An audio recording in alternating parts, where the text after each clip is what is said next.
Salve, salve nação! Saudações rubro-negras! Temos aqui o debate da ESPN Brasil com os candidatos à presidência do Mengão, Maurício Gomes de Matos, Luiz Eduardo Batista e o Rodrigo Dunche. Vão falar aqui agora, galera. Separei este corte e quero dar os créditos para o canal ESPN Brasil. Link na descrição como créditos. Inscreva-se lá, tá bom? Deixe o seu like, se inscreva aqui no nosso canal e ative o sininho. Vamos ficar por dentro de tudo que os candidatos pensam a respeito do nosso Flamengo. Vamos lá pro vídeo, simbora. Chapa 1, Luiz Eduardo Batista. Chapa 2, Maurício Gomes de Matos. Chapa 3, Rodrigo Dunche. Lembrando que a disposição dos candidatos aqui no nosso cenário, nos seus púlpitos, foi definida por sorteio. A eleição é no próximo dia 9 de dezembro, na sede do clube na Gávea. E os sócios que estão aptos a votar hoje são mais de 6 mil pessoas. Boa noite aos candidatos, sejam todos muito bem-vindos. Já agradeço em meu nome também da ESPN por estarem conosco nesse projeto pioneiro e que a gente tenha uma noite de uma boa conversa e que os torcedores possam ter também uma ideia maior, mais ampla das propostas dos senhores. O nosso debate vai ser dividido em 4 blocos e a gente apresenta para você agora o formato. Formato geral do debate. Chapa 1, Luiz Eduardo Batista.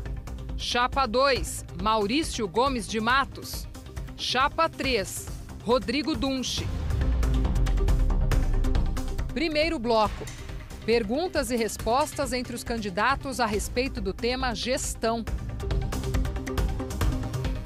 Segundo bloco, candidatos respondem a perguntas do jornalista Paulo Calçade e redes sociais.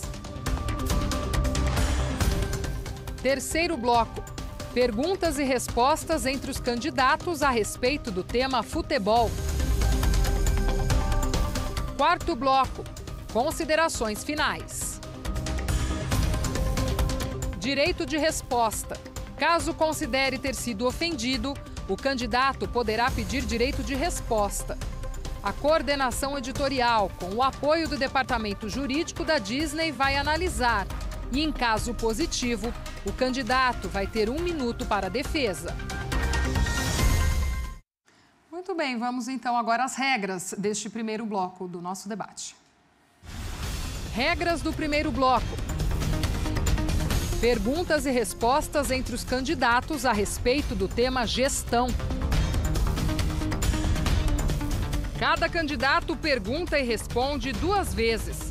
Portanto, neste bloco, cada candidato fará 2 perguntas e dará 2 respostas. Pergunta, 1 minuto. Resposta, 2 minutos. Réplica, 2 minutos. Tréplica, 1 minuto. Ao final do tempo estipulado, o microfone será fechado. Muito bem. A ordem das perguntas e respostas que nós teremos neste primeiro bloco, com o tema gestão, foi definida num sorteio realizado hoje à tarde com a presença de todos os assessores dos 3 candidatos, para que a gente tivesse a dinâmica já definida. Então, a gente vai começar essa primeira rodada de perguntas e respostas com o candidato Maurício perguntando ao candidato BAP, definido, como disse, por sorteio na tarde de hoje. Candidato, o senhor tem 1 minuto para a sua pergunta, valendo a partir de agora. Glaucia, obrigado. Obrigado, ESPN, Nação Rubro-Negra. Candidato Luiz Eduardo, você perdeu 80 milhões com o direito de TV. Ou seja, você e o Landim fizeram a lei do mandante e apelidaram até de Lei Flamengo. O Flamengo perdeu. A minha pergunta para você é a seguinte: é dessa forma, é assim que você vai governar o Flamengo? Pois não. Candidato, o senhor tem 2 minutos para a sua resposta, valendo a partir de agora também. Bom, vamos lá. No resto do mundo, Maurício, a lei do mandante ajuda aos clubes em geral. No Brasil, o que aconteceu foi uma fragmentação do mercado. Eu não participei em momento nenhum dessa discussão, não fui convidado a participar em momento nenhum dessa discussão, em que pese eu ter experiência e conhecimento no assunto. Então, eu entendo que a consideração não é razoável. Não é razoável.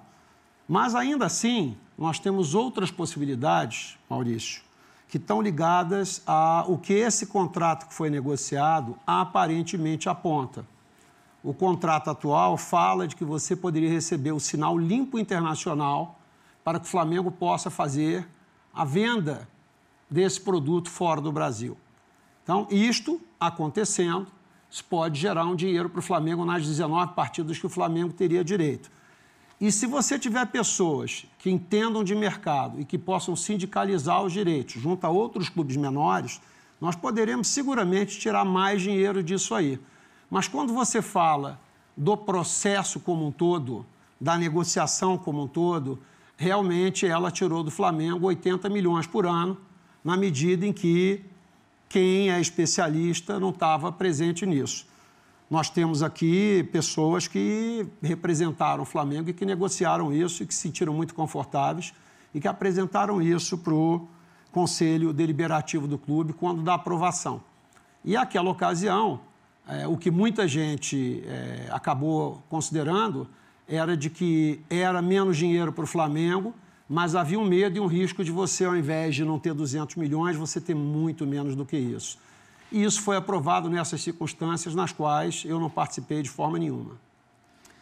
Maurício, o senhor tem 2 minutos para sua réplica, valendo a partir de agora. Nação, preste atenção. Essa lei nos tirou 80 milhões. Aquele cheque do Gerson foi para o ralo. Nós temos a condição de entender que o presidente Eduardo Bandeira de Mello, que está na minha chapa, na Assembleia Geral, fez o melhor contrato de televisão da história do Flamengo. E isso foi jogado no lixo, no lixo. É um absurdo ver o Cuiabá, com todo o respeito ao Cuiabá, poder estar vendendo o Flamengo. Sim, vendendo a imagem do Flamengo. Com isso, o prejuízo para a nação é muito grande. Nós temos alternativas, sim. Inclusive, eu convido a todos para entrarem no MGM Flamengo, que são as nossas redes sociais, que a gente apresenta todo um plano para entender o estádio, o mecanismo de SAF, tudo que nós somos contra, que é a SAF, está lá no MGM Flamengo. Com isso, você vai entender um pouco dos nossos projetos de marketing, finança, futebol e participar conosco dessa construção de um Flamengo maior, que é o nome da nossa chapa, Flamengo Maior. Obrigado. Muito bem. Para a sua tréplica, BAP, 1 minuto, já o reloginho na tela. Bom, eu vou agradecer ao Maurício, ao elogio que ele está me fazendo pela negociação que teria sido feita na gestão do presidente Eduardo Bandeira de Mello. Na verdade, naquela ocasião, apesar de ser um candidato de oposição, eu fui convidado pelo Fred Luiz e pelo Paulo Dutra a opinar no assunto e passei algumas coisas importantes que garantiram ao Flamengo superávites demonstrados por essa gestão, na média, 107 milhões de reais por ano a mais do que estava previsto anteriormente. Quais foram essas decisões?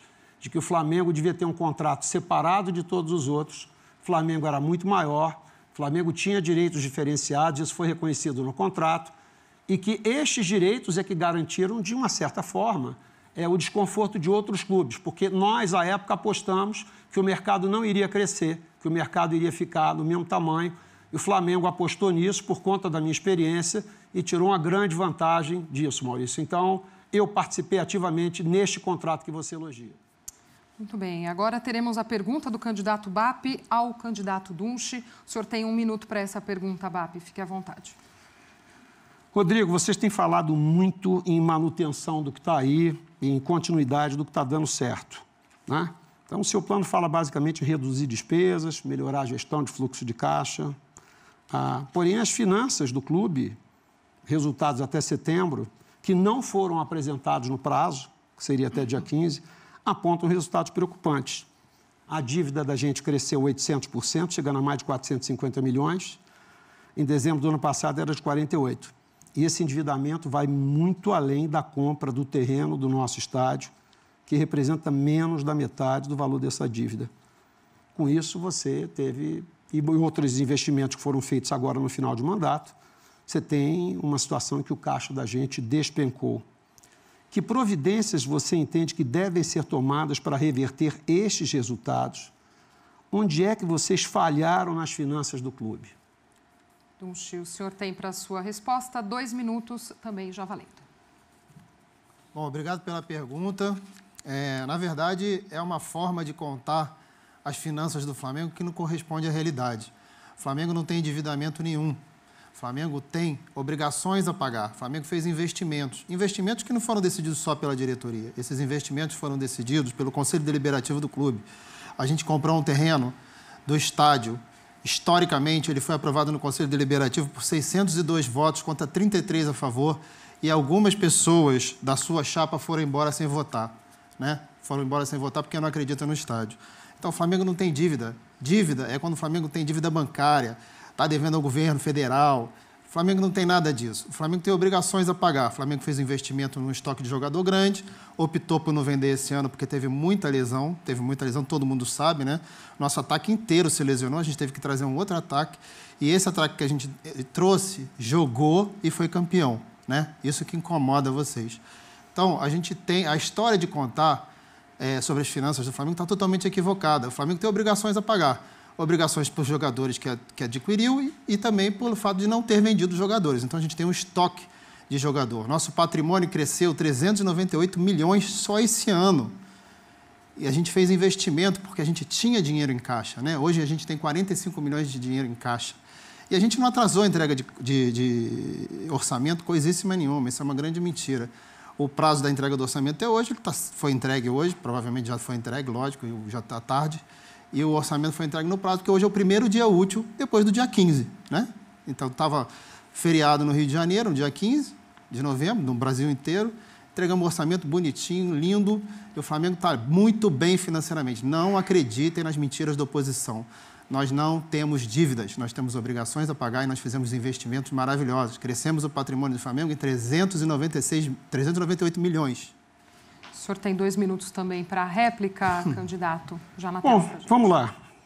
Do ponto de vista esportivo, 23 e 24, houve, enfim, resultados não condizentes com o que se espera do Flamengo. Esse ano vai ter queda de receita, candidato. Nenhum título em 23. 4 anos sem ganhar um brasileiro, 3 anos sem ganhar no basquete. Despesas temerárias nos últimos 6 meses de mandato, claramente colocados nas demonstrações que vocês mesmos apresentaram. Não temos ainda um estudo de viabilidade econômica do nosso estádio. Então, eu vou responder por você. O que vocês podem fazer, onde é que vocês estão falhando? Vocês não expandiram o leque para possíveis receitas do clube. Vocês não trabalharam por uma melhoria de margem. Vocês não abraçaram a revolução digital. Vocês não mudaram o programa de sócio-torcedor do clube. Vocês não têm uma equipe comprovadamente com experiência e competência para enfrentar esses desafios que estão vindo pela frente, né? Então, essas novas contratações que você menciona, elas deveriam acontecer se houvesse as vendas conforme estava no orçamento. A falta de planejamento prévio do futebol é que levou a essas decisões fora do contexto e fora do padrão habitual. Então, que fique claro para quem está nos ouvindo que há uma falha de gestão, sim, há uma mudança na forma de comandar o clube nesses últimos 6 meses e que vocês não têm uma resposta que não seja dizer que o que está sendo questionado não está adequado. É preto no branco, candidato. Vocês vão ter que, de alguma maneira, explicar isso melhor. Talvez os números do terceiro trimestre tenham sido entregues hoje, não foram entregues antes, para que não houvesse tempo da gente comentar antes desse programa. 1 minuto de tréplica para o senhor, candidato. Bom, não houvesse tempo de você comentar, mas você está comentando, então você já tem acesso, provavelmente. Olha, o que está incomodando o BAP é o fato de que essa gestão é a gestão mais vencedora da história do Flamengo. O presidente Landim liderou essa gestão vitoriosa financeiramente, esportivamente, do ponto de vista de infraestrutura. O Flamengo está bombando, gente.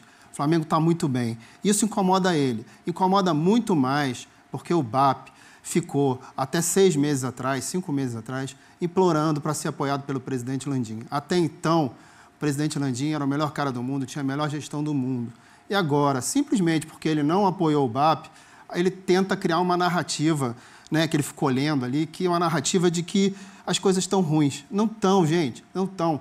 Confia na gente, são 6 anos de vitórias, 6 anos de gestão boa, 6 anos de faturamento maravilhoso. Como é que agora, em 3 meses, ou para os próximos anos, a gente vai estar mal? Não acredita. Terceira pergunta dessa primeira rodada. Quem faz a pergunta é o candidato Rodrigo Dunche, ao candidato Maurício de Matos. 1 minuto para a sua pergunta, candidato. Pode ficar à vontade a partir de agora. Maurício, você esteve com a gente ao longo dos 5 anos e 5 meses. Você esteve com a gente e nunca fez nenhuma proposta para mudar o Flamengo. Mas, ultimamente, você tem dito o seguinte: olha, o Flamengo não é profissional, as coisas não são boas, não tem projetos. A minha pergunta para você é o seguinte: você sabe que a gente é a gestão mais vitoriosa da história. Foram 2 Libertadores, 2 Brasileiros, 2 Copas do Brasil, 2 Supercopa, uma Recopa, 4 Cariocas. Gente, eu posso até perder a conta aqui, mas foi muita coisa boa. Lógico que teve algumas coisas que a gente poderia melhorar e a gente vai melhorar. Mas, assim, a essência é muito boa. E você, por ter estado com a gente, numa vice-presidência que a gente criou para você, de embaixadas e consulados, eu te pergunto, como é que você pode criticar essa gestão? Você não tem vergonha de fazer isso, tendo estado com a gente até 5 meses atrás? E a segunda pergunta, por que você não propôs absolutamente nada enquanto estava lá? Senhor Maurício, são 2 minutos para a sua resposta, já na tela, valendo. Rodrigo, você mente, tá? Eu estava na vice-presidência de embaixadas e consulados. Um núcleo totalmente fechado, que todos sabem que você fazia parte, que o Landim sempre determinava as questões, nunca era para o debate, até a ata não se tinha.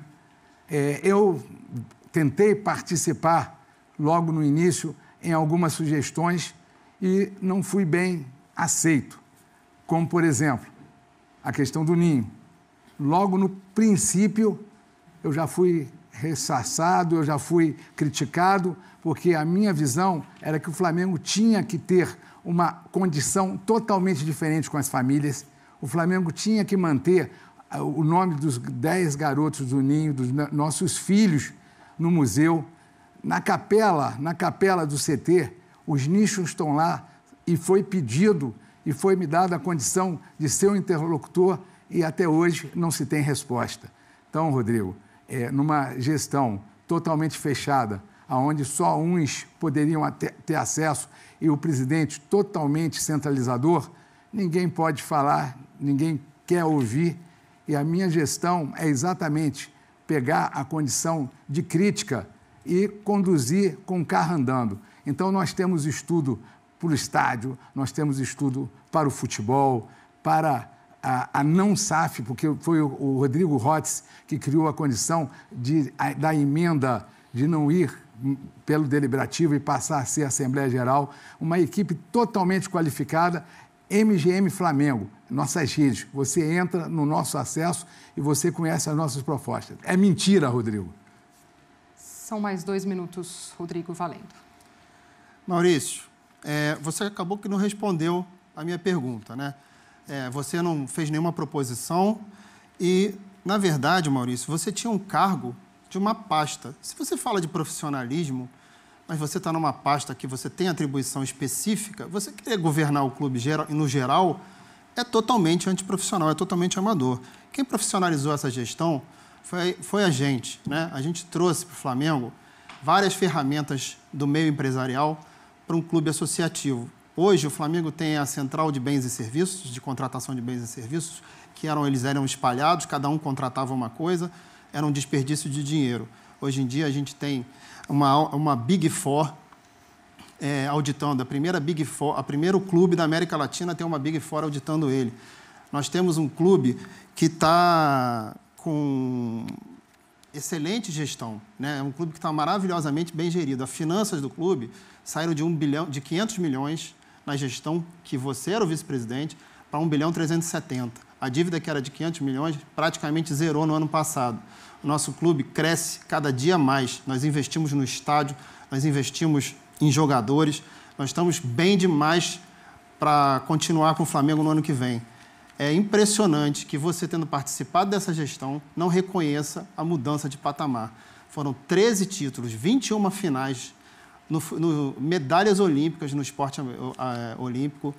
O Flamengo cresceu esportivamente, o Flamengo cresceu em infraestrutura e o Flamengo cresceu financeiramente. Então, assim, é uma pena que você, depois de 5 anos e 5 meses, embora você seja meu amigo, você esteja criticando uma gestão tão vitoriosa e tão correta e que tem tanta coisa para continuar fazendo pelo Flamengo. Já valendo também o seu tempo, Maurício, mais 1 minuto. Rodrigo, eu participei do maior projeto da história do Flamengo, que é Embaixadas e Consulados. Não tive a oportunidade de contribuir muito com a gestão, porque era uma gestão do eu, tá? Ou seja, o presidente Landim e os poucos que chegavam a ele, com acesso a ele. Esse projeto Embaixadas e Consulados eu peguei com 30 e entreguei com 500, mais de 500 embaixadas e consulados, com responsabilidade social, levando a nação a abraçar e ser abraçado pelo Flamengo. É nisso que eu entreguei. E todas as vezes que eu tive nas gestões, eu sempre fui positivo e sempre entreguei. Agora, participar de uma gestão onde não se quer ouvir, só se quer fazer sem a condição de trocar, sem ouvir a nação, sem ouvir os seus sócios, é uma relação totalmente distante de tudo e de todos. Eu não compreendo gestão assim, eu compreendo a gestão profissional. Bom, reiterando aqui, para esse nosso primeiro bloco, o tema definido foi gestão e a ordem das perguntas, que candidato pergunta, que candidato responde, tudo isso foi definido por um sorteio prévio com a participação dos assessores dos 3 candidatos. Então, a gente começa agora a nossa segunda rodada neste primeiro bloco, tema... Galera, daqui a pouquinho vou trazer para vocês mais um corte aqui do debate, cara, dos candidatos à presidência do nosso Mengão. Maurício Gomes de Matos, Luiz Eduardo Batista e Rodrigo Dunche estão aí fazendo este debate no canal ESPN Brasil, tá bom? O que vocês estão achando até agora? Comente aqui, quero saber a sua opinião. Quem é o seu candidato favorito? Cara, comente, quero saber. Quem você acha que servirá melhor à nação rubro-negra a partir do dia 9 de dezembro? É o dia da eleição no nosso Mengão. Tá bom, galera? Daqui a pouquinho eu trago o segundo bloco, a segunda parte aqui para vocês, tá bom? Até daqui a pouquinho. Fui!